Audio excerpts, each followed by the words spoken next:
Hi friends అందరికి. ఓ water కొనియరా daddy? ఇగో మేమైతే ఎక్కడికి వచ్చినామో చూడండి. ఇక్కడనైతే కొద్దిసేపు అయితే ఆగినాం. అక్కడ ఉంది బోర్డు చూపి. ఇగో ఇక్కడ ఆగేసి చూడడానికి మాత్రం వచ్చినాం అన్నమాట. ఎట్లా అనిపిస్తుంది అక్క? మంచిగా అనిపిస్తుంది. ఇదంతా చూద్దాం. ఇంతకుముందు నువ్వు వచ్చినావు కదా? నేను ఇంత ముందుకు అక్కతో వచ్చిన ఇక్కడికి. అవును, అక్క నేను అని ఆడి వచ్చినాం.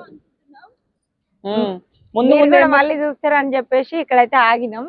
ముందు ముందు ఇగో పాలపిట్ట. పోవచ్చా లోపలికి? పోవద్దు, తాళం వేసి ఉంటది ఆడ. పోవద్దు.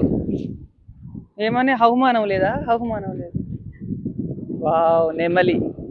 Welcome to giraffe. Boy brother. కొమ్మిరిగిందక్క. అయ్యో అమ్మో.